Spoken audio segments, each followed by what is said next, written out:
महाराज जी, आपके चरणों में कोटि कोटि प्रणाम।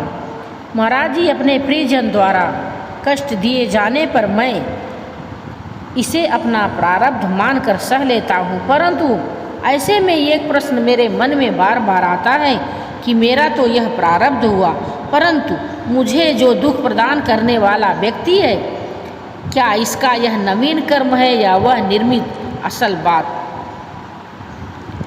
महाराज जी कहते हैं, दुख सुख अज्ञान के द्वारा माना हुआ है, इसकी सत्ता नहीं है। जब तक इसकी सत्ता मानोगे, जैसे तो जैसे रस्सी में सांप की सत्ता नहीं मानोगे उसे कि नहीं सांप तो है, तो तुम्हारे भय को नष्ट नहीं किया जा सकता। जब तक तुम वहाँ नज़दीक नहीं जाओगे और तुम यह देख नहीं लोगे कि रस्सी है या सांप, तब तक हम कोई भी लाख समझाए समझ में नहीं आएगा। कोई यहाँ नहीं है जो तुम्हें कष्ट देता है। तुम्हारे विचार, तुम्हारे पूर्व किए हुए कर्म वही तुम्हें दुख दे रहे हैं। वो व्यक्ति नहीं है, वो परमात्मा स्वरूप है। अध्यात्म में ऐसे देखा जाता है। वो व्यक्ति नहीं है, उसके अंदर परमात्मा बैठा हुआ है। उसके अंदर से जो क्रिया हो रही है, जो मुझे प्रताड़ित किया जा रहा है, जो मुझे विक्षेप डाला जा रहा है, यह मुझे पावन किया जा रहा है। वो तो एक निमित्त मात्र है। मेरा कर्म उसके सर पर सवार होकर मुझे दंड दे रहा है। प्रतिपल कटु वचन, प्रतिपल छल कपट, प्रतिपल सारे साथ धोखा, वो मेरे कर्म का फल है। उसको कर्म के फल की तरफ मुझे नहीं देखना। उसके अंदर बैठा हुआ परमात्मा मुझे भुगता रहा है। अध्यात्म की बात, अगर व्यवहार की बात देखें तो हम अपने कर्म को भोग लेते हैं। वह जो करेगा वो भोगेगा। उसके विषय में हम चिंतित क्यों होते हैं? हमको अपने कर्म को भोग लेना, अपने को संभाल लेना, यह व्यवहार की बात कह रहे हैं। अध्यात्म में कोई किसी को दुख नहीं देता, कभी नहीं देता है। हमारा कर्म होता है, वही वो दुख मिलता है।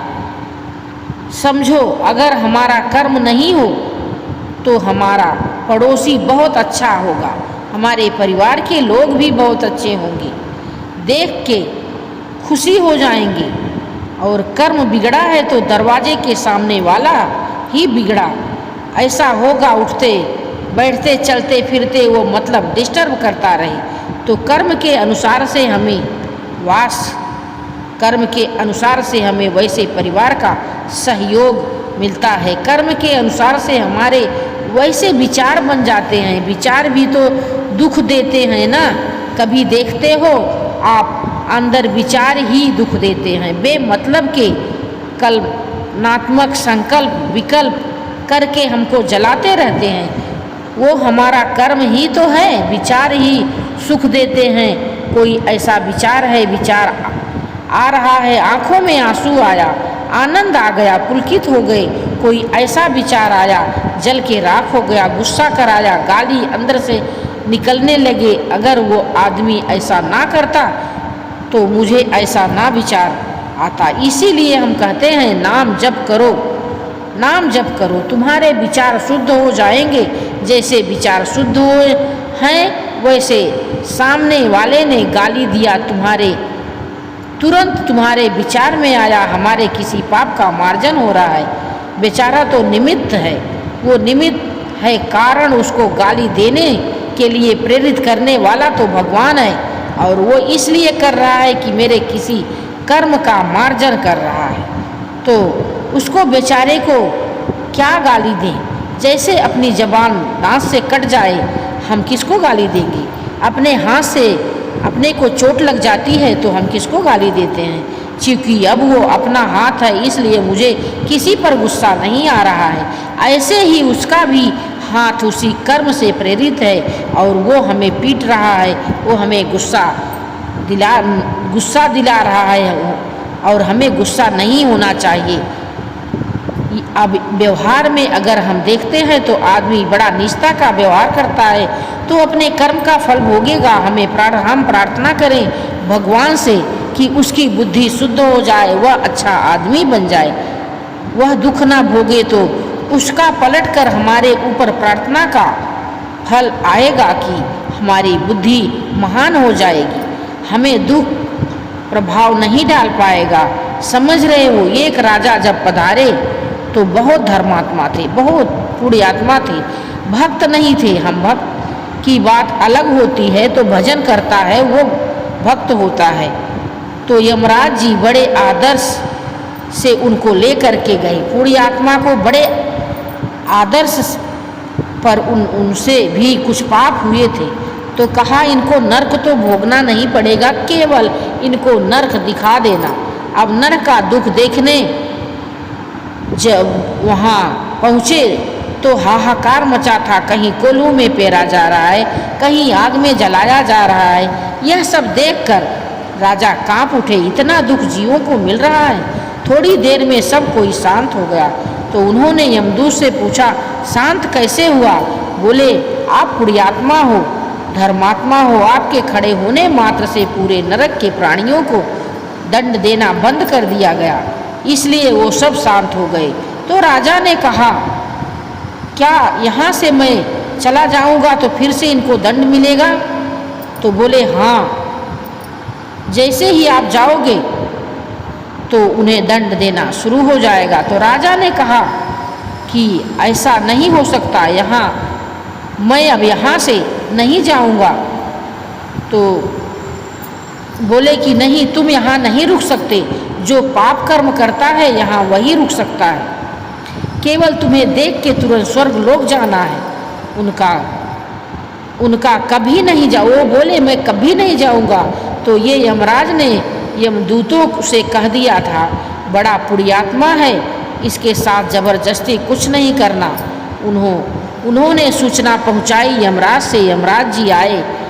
यमराज ने कहा, तुम्हें लेने के लिए देवराज इंद्र आ रहे हैं, इतने पुण्यात्मा तुम हो, नरक में कैसे रुकोगे? तो बोले, अच्छा, ये पुण्य का प्रभाव जिससे इनका दुख शांत हो गया? बोले, हाँ।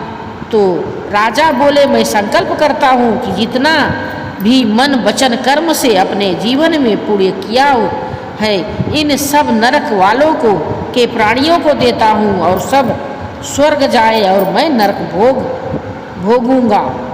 मैं यहाँ से कहीं नहीं जाऊँगा, किसी को दुखी मैं नहीं देख सकता। यमराज ने आश्चर्यचकित हो गए कि ऐसा तो उन्होंने कहा, तुम नरक तो नहीं रुक सकते। बोले, क्यों? जब हमारे सभी पुण्य नष्ट हो गए, हम सबको दे दिया, तो हम नरक क्यों नहीं रुक सकते?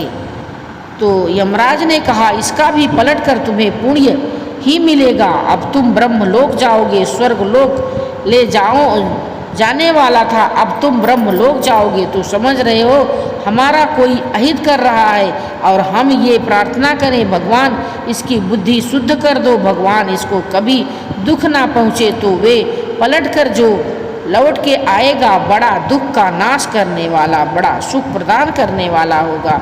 और जब हम किसी को कहते हैं इसका नाश हो जाए, अब वो पलट के आएगा तो उसका तुम्हें दंड मिलेगा। लेकिन हम तो हमारी शुरू हो जाएगी आज से जलन होना, द्वेष होना, क्रोध आना, अशांति होना।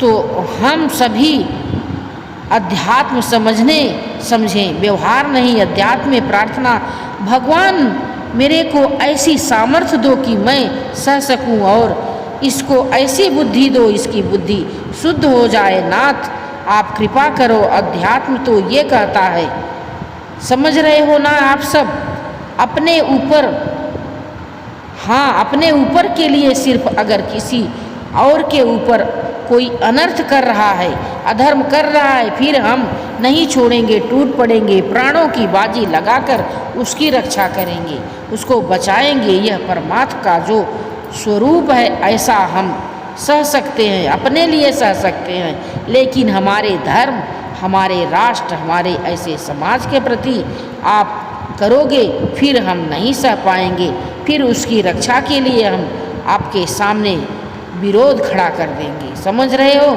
आप जैसे हमें गाली दो, हम सह जाएं, हमारे भगवान को गाली दोगे, हमारे गुरु को गाली दोगे, हमारे धर्म को गाली दोगे तो जबान बंद कर देंगे। अभी इसी क्षण आवेश आ जाएगा, क्योंकि अब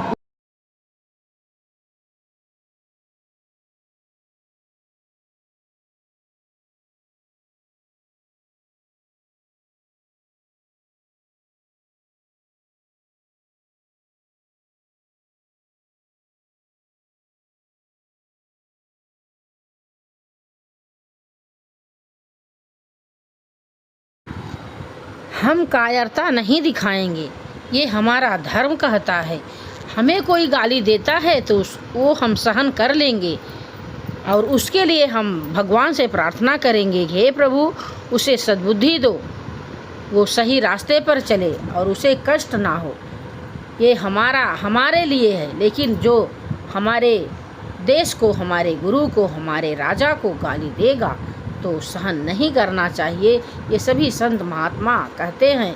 तो इस पर हमें निर्णय लेना चाहिए कि क्या सही है और क्या गलत है। आज के लिए बस इतना ही। अगर यह वीडियो अच्छी लगी हो तो ज़्यादा से ज़्यादा आप लाइक करें, शेयर करें। धन्यवाद। मिलते हैं हम दूसरे वीडियो में फिर से।